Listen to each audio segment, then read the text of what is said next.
हाँ दोस्तों, नमस्कार दोस्तों, आपका स्वागत है आपका अपना YouTube channel DBC education classes में। आज के इस क्लास में पढ़ने वाले हम लोग क्लास 12th की त्रैमासिक परीक्षा जो 23 जून से शुरू होने वाला है। 2025 में 23 जून से शुरू होने वाला है और आपका विषय कोड आपको रहेगा 322।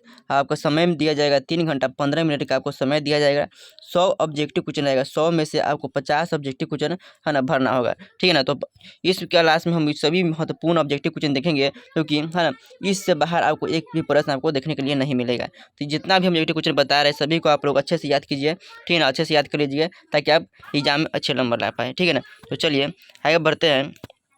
और अभी तक है ना इस चैनल को अभी तक आप लोग सब्सक्राइब नहीं किए तो चैनल को आप लोग सब्सक्राइब कीजिएगा। यही ये यूट्यूब चैनल है डीबीसी एजुकेशन क्लासेस। आप सर्च कीजिएगा यूट्यूब चैनल पर, है ना। यूट्यूब पर सर्च कीजिएगा तो ऐसा इंटरफेस मिलेगा, ऐसा ब्लैक कलर का सब्सक्राइब बटन, इस पर आपको क्लिक करना है। इस पर क्लिक करने के बाद आपको है ना ऐसा इंटरफेस दिखेगा, ऐसा इंटरफेस दिखेगा। तो आपको इस जो है तीर का चिन्ह है, इस पर क्लिक कीजिएगा। इस पर क्लिक करने के बाद आपको है ना ऑल को दबा लीजिएगा, ऑल को दबा लीजिएगा। और यदि आप इसी वीडियो को देख रहे हैं, इसी वीडियो को देख रहे हैं तो ये आपको वीडियो के नीचे जो है इस प्रकार के है ना इंटरफेस मिलेगा, इस प्रकार के, इस पर आप क्लिक कर लीजिएगा, सब्सक्राइब कर लीजिएगा। इसे पर ऑल पर दबा लीजिएगा, ठीक है।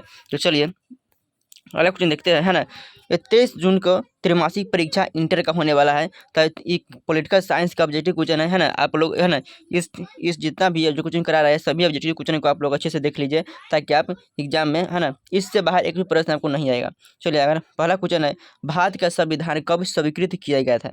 तो भारत का जो संविधान है कब स्वीकृत किया गया, स्वीकृत मतलब कब अपनाया गया था। तो 26 नवंबर 1949 ईस्वी को जो है ना अपनाया गया था। तो ऑप्शन इसका हो जाएगा, तो ऑप्शन इसका हो जाएगा बी। और लागू कब किया, संविधान कब लागू किया गया था, 26 जनवरी 1950 ईस्वी को लागू किया गया था, लेकिन इसे स्वीकृत 26 नवंबर 1949 ईस्वी को किया गया था। चलिए अगला क्वेश्चन देखते हैं, किस भाषा के आधार पर है ना, किस भाषा के आधार पर 1953 ईस्वी में आंध्र प्रदेश का राज्य है ना गठित किया गया था। किस भाषा के आधार पर आंध्र प्रदेश राज्य का गठन किया गया था। तो ऑप्शन इसका हो जाएगा तेलुगु भाषा के आधार पर, ऑप्शन इसका हो जाएगा तेलुगु भाषा का आधार पर। चलिए अगला क्वेश्चन देखते हैं, अगला क्वेश्चन है, भारत संघ में शामिल होने के लिए अंतिम देशी रियासत कौन थी। तो भारत संघ में शामिल होने के लिए अंतिम देशी रियासत है ना कौन थी। तो आपको याद रखना है ना हैदराबाद, ऑप्शन इसका हो जाएगा बी हैदराबाद। चलिए अगला क्वेश्चन देखते हैं, संविधान के किस भाग में 22 भाषाओं को है ना दर्जा दिया गया। तो 22 भाषा के किस अनुच्छेद में दर्जा गया है। तो 8वीं अनुच्छेद, ऑप्शन इसका हो जाएगा बी, 8वीं अनुच्छेद में इसका दर्जा दिया गया है, ठीक है ना। आठवीं अनुच्छेद, ऑप्शन डी हो जाएगा 8वीं अनुच्छेद में दर्ज किया है। चलिए अगला क्वेश्चन देखते हैं, लौह पुरुष के रूप में किसे जाने जाते हैं। तो लौह पुरुष के रूप में किसे जानते हैं हम। तो सरदार वल्लभ भाई पटेल को रोज लौह पुरुष के नाम से हम जानते हैं। अगला क्वेश्चन देखते हैं, देश के विभाजन के समय नोखा है ना नोआखाली नामक स्थान चर्चा में क्यों आई थी। तो नोआखाली है ना देश के विभाजन के बाद नोआखाली नामक स्थान चर्चा में क्यों आई थी, है ना। तो अभी आंसर हो जाएगा इसका है ना सांप्रदायिक दंगों के कारण, ऑप्शन इसका बी हो जाएगा सांप्रदायिक दंगों के कारण। चलिए किस ब्रिटिश योजना के द्वारा भारत के विभाजन का प्रस्ताव पारित किया गया था। किस ब्रिटिश योजना के तहत भारत का प्रस्ताव जो है पारित किया गया था। तो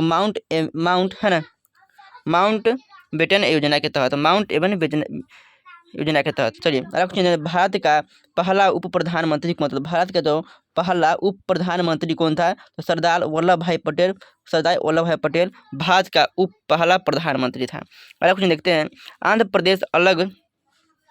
प्रदेश अलग राज्य की मांग को लेकर श्री मुल्लू की मृत्यु कितने दिनों के है ना भूख हड़ताल के बाद हो गई थी।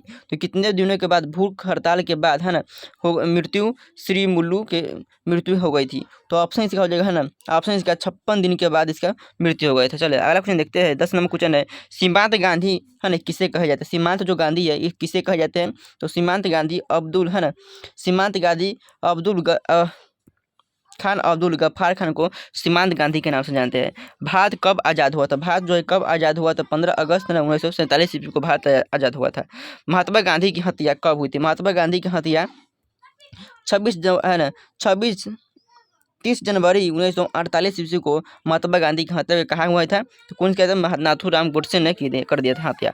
हैदराबाद के शासक को किस नाम से जाना जाता है? हैदराबाद के शासक को किस नाम से जाना जाता है? तो याद रखिएगा, हैदराबाद के शासक को है ना निजाम के नाम से जाना जाता है। अगला क्वेश्चन है मुस्लिम लीग ने पाकिस्तान की स्थापना के लिए प्रत्यक्ष कार्यवाही नामक आंदोलन कब चलाया था? तो प्रत्यक्ष कार्यवाही आंदोलन जो है मुसलमानों से कब चलाया गया था? तो इसका हो जाएगा है ना, इसका 14 नंबर का आंसर हो जाएगा बी 1945 ईस्वी में। अगला क्वेश्चन देखते हैं, आज़ाद के समय जम्मू कश्मीर का शासक कौन था? आज़ादी के समय जम्मू कश्मीर के राजा कौन था? तो हरि सेन। ऑप्शन इसका हो जाएगा ए, हरि सेन का इसका राजा था।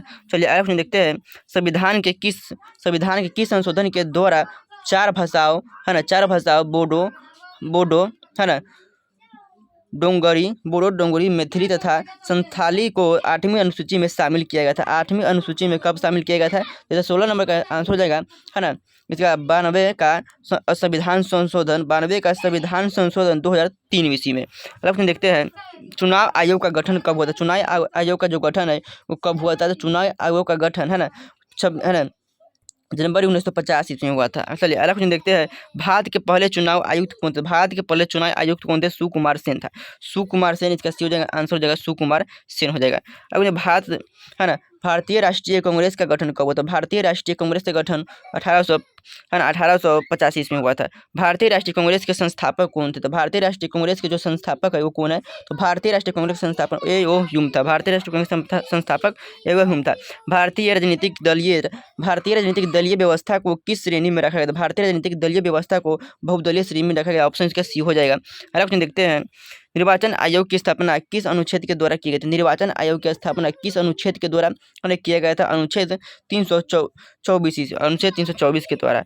भारत के पहले विदेश मंत्री कौन थे? भारत के जो पहले विदेश मंत्री थे वो कौन थे? जवाहरलाल नेहरू। ऑप्शन इसका हो जाएगा जवाहरलाल नेहरू।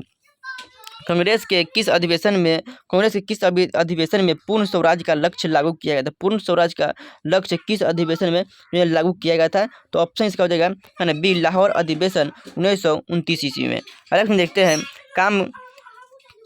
कामराज योजना कांग्रेस द्वारा कब है ना लागू किया था? कामराज योजना कांग्रेस के द्वारा कब लागू किया गया था? तो 25 नंबर का हो जाएगा सी 1963 ईस्वी में। चलिए आगे देखते हैं, भारतीय राष्ट्रीय कांग्रेस ने किस पत्रिका का है ना किस प्रकार का समाजवादी अपनाया था? भारतीय राष्ट्रीय कांग्रेस ने किस प्रकार का समाजवादी अपनाया था? तो ऑप्शन से गांधी का सर्वोदय समाजवादी। कांग्रेस का विभाजन है ना किस वर्ष हुआ था? कांग्रेस का जो विभाजन है किस वर्ष हुआ था? तो 1907 ईस्वी में कांग्रेस का विभाजन हो गया था। लास्ट देखते हैं, प्रथम गैर कांग्रेसी सरकार का राज्य कब हुआ था? प्रथम गैर कांग्रेस सरकार कौन सा राज्य में बना था? तो प्रथम गैर है ना कांग्रेस राज्य में कौन सा राज्य बना था? तो ऑप्शन हो जाएगा केरल में बना था कांग्रेस के गैर सरकार। अगला क्वेश्चन देखते हैं, भारत की कम्युनिस्ट पार्टी को सत्ता में आने का है ना कब अवसर मिला था? तो कब अवसर मिला था कम्युनिस्ट पार्टी को सत्ता में आने का? तो इसका जो आंसर है ना 1968 के चौथे आम चुनाव के बाद। चलिए अगला क्वेश्चन देखते हैं, 30 नंबर, भारतीय जनता पार्टी के स्थापना कब हुआ था? भारतीय जनता जो पार्टी है उसका स्थापना 1980 में हुआ था। अगला क्वेश्चन देखते हैं, किस राजनीतिक दल ने भारत में पूंजीवादी तथा खुले बाजार की अर्थव्यवस्था का समर्थन किया था? किस राजनीतिक दल ने भारत में पूंजीवादी और खुले बाजार का अर्थव्यवस्था का समर्थन किया था? तो इसका आंसर जो होगा है ना भारतीय जनता पार्टी। ऑप्शन इसका बी हो जाएगा। अगला क्वेश्चन है, भारतीय जनसंघ पार्टी की स्थापना कब हुई? तो भारतीय जो जनसंघ है उसकी स्थापना जो कब हुआ था? तो भारतीय जनसंघ की स्थापना 1951 ईस्वी में। ऑप्शन इसका डी हो जाएगा 1951 ईस्वी में। भारतीय जनसंघ के संस्थापक कौन थे? तो भारतीय जनसंघ के जो संस्थापक थे वो कौन थे? श्यामा प्रसाद मुखर्जी। बॉम्बे प्लान के बारे में कौन सा सही है, कौन सा कथन सही है? तो बॉम्बे प्लान के बारे में कौन सा बयान सही है? तो इसका आंसर हो जाएगा है ना, याद रखिएगा इसका आंसर जो है इनमें उद्योग के ऊपर राज्यों के स्वामित्व का समर्थन किया गया। तो ऑप्शन इसका भी हो जाएगा। चलिए अगला क्वेश्चन देखते हैं, भारत में प्रथम पंचवर्षीय योजना का कार्यकाल कब हुआ था? तो भारत में पंचवर्षीय योजना का कार्यकाल कब से कब तक था? तो पंचवर्षीय योजना का कार्यकाल 1991 से है ना, 1991 से 1956 तक था, 1991 से 1956 तक था। चलिए अगला क्वेश्चन देखते हैं। राष्ट्रीय राष्ट्रीय विकास परिषद का अध्यक्ष कौन होता है? तो राष्ट्रीय विकास परिषद का जो अध्यक्ष होता है वो कौन होता है? तो प्रधानमंत्री। ऑप्शन इसका हो जाएगा सी। अगला क्वेश्चन देखते हैं। योजना आयोग के संस्थापना कब हुआ था? योजना आयोग का संस्थापना कब हुआ था? योजना आयोग का स्थापना जो है कब हुआ था? तो इसका आंसर जो हो जाएगा है ना, ये मार्च 1950 ईस्वी में। चलिए अगला क्वेश्चन देखते हैं। योजना आयोग के अध्यक्ष कौन होते हैं? तो योजना आयोग के अध्यक्ष जो प्रधानमंत्री होते हैं। ऑप्शन इसका बी हो जाएगा। चलिए अगला क्वेश्चन देखते हैं। किस पंचवर्षीय योजना को कृषि सिंचाई के आधार पर, है ना, योजना के नाम पर, है ना, भी जाना जाता है?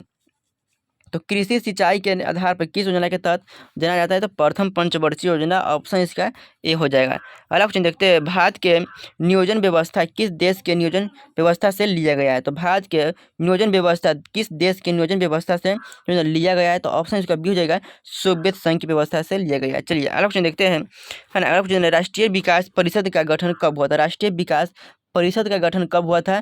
तो राष्ट्रीय विकास परिषद का गठन 1952 ईस्वी में हुआ था। अगला क्वेश्चन देखते हैं। किस पंचवर्षीय योजना को अर्ध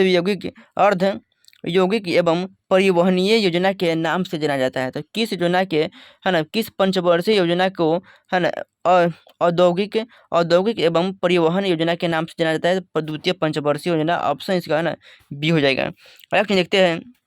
राष्ट्रीय विकास परिषद के अध्यक्ष, है ना, सदस्य कौन होते हैं? राष्ट्रीय विकास परिषद के सदस्य जो कौन होते हैं? राष्ट्रीय विकास परिषद के सदस्य जो है, ऑप्शन इसका, है ना, प्रधानमंत्री होते हैं। ऑप्शन इसका सी हो जाएगा। चलिए अगला क्वेश्चन देखते हैं। भारत में उपयुक्त सभी, इसका जो आंसर देगा, राष्ट्रीय विकास परिषद का सदस्य कौन होते हैं? सभी राज्यपाल, राज्य के मुख्यमंत्री, योजना के सदस्य और प्रधानमंत्री, मंत्रिमंडल, इनमें सभी उपयुक्त सभी हो जाएगा। चलिए अगला क्वेश्चन देखते हैं। भारत में नई आर्थिक नीति कब शुरू की गई? तो भारत में नई आर्थिक नीति किस प्रधानमंत्री ने शुरू किया था? तो नई आर्थिक नीति, है ना, किस प्रधानमंत्री ने शुरू किया था? तो ऑप्शन जगह सी, नरसिंहा राव ने। ऑप्शन से हो जाए नरसिंहा राव ने। हरित क्रांति का सर्वाधिक लाभ निम्नलिखित में से किस फसल पर हुआ था? तो गेहूं के फसल पर हुआ था। चलिए अगला क्वेश्चन देखते हैं। जय जवान जय किसान का नारा किसने दिया? जय जवान जय किसान का नारा लाल बहादुर शास्त्री। ऑप्शन इसका बी हो जाएगा। श्वेत क्रांति का संबंध निम्नलिखित में से किससे है? तो श्वेत क्रांति का संबंध निम्नलिखित में से किससे है? तो दूध उत्पादन से। ऑप्शन इसका सी हो जाएगा, दूध उत्पादन से। श्वेत क्रांति की शुरुआत भारत के किस राज्य में हुआ था? श्वेत क्रांति की शुरुआत भारत किस राज्य में हुआ था? तो श्वेत क्रांति की शुरुआत है भारत के गुजरात राज्य में हुआ था। ऑप्शन इसका हो जाएगा बी। श्वेत, है ना, स्वतंत्र भारत के प्रथम विदेश मंत्री कौन थे? स्वतंत्र भारत के प्रथम विदेश मंत्री जो जवाहरलाल नेहरू थे, पंडित जवाहरलाल नेहरू। चलिए अगला क्वेश्चन देखते हैं। 50वां क्वेश्चन है। गुट निरपेक्ष आंदोलन का संस्थापना कब हुआ था? गुट निरपेक्ष आंदोलन का स्थापना कब हुआ था? तो ऑप्शन से ए हो जाएगा, 1955 ईस्वी में गुट निरपेक्ष का स्थापना हुआ था। चलिए अगला क्वेश्चन है। स्वतंत्र भारत के प्रथम गृह मंत्री कौन थे? स्वतंत्र भारत के प्रथम गृह मंत्री कौन थे? सरदार वल्लभ भाई पटेल स्वतंत्र भारत के प्रथम गृह मंत्री थे। शिमला समझौता कब हुआ था? शिमला जो समझौता है वो कब हुआ था? तो 1972 ईस्वी में शिमला समझौता हुआ था। अगला क्वेश्चन देखते हैं। सिंधु जल संधि 1960 में किनके बीच हुआ था? सिंधु जल संधि 1960 में किनके बीच हुआ था? तो भारत और पाकिस्तान के बीच हुआ था। अगला क्वेश्चन देखते हैं। एफ्रो एशियाई सम्मेलन कब और कहाँ हुआ था? एफ्रो एशियाई सम्मेलन कब और कहाँ हुआ था? तो ऑप्शन होगा बी, 1955 ईस्वी में बांडुंग में। अगला क्वेश्चन देखते हैं। 55 नंबर क्वेश्चन है। पंचशील समझौता भारत और चीन के बीच कब हुआ था? पंचशील समझौता कब हुआ था? तो पंचशील जो समझौता है वो आंसर हो जाएगा ऑप्शन डी, 29 अप्रैल 1954 ईस्वी में। 29 अप्रैल 1954 ईस्वी में। तो आज क्लास में, है ना, 54 क्वेश्चन कराया है। तो आप लोग, है ना, इस 54 क्वेश्चन में से आप लोग कितना सही किए, और इससे बाहर, है ना, एक भी प्रश्न नहीं पूछेगा। ये जितना 50 बनाना होगा और 50 में 50 आप लोग बना कर आइएगा, ठीक है ना। तो चलिए और इतना ही ऑब्जेक्टिव रहने देते हैं, और ऑब्जेक्टिव आप दूसरे क्लास में करा देंगे। चलिए अगला क्वेश्चन देखते हैं। चले, और इस चैनल को अभी तक सब्सक्राइब नहीं किए तो चैनल को आप लोग सब्सक्राइब जरूर कीजिएगा। तो जय हिंद, धन्यवाद, मिलते हैं अगले क्लास में।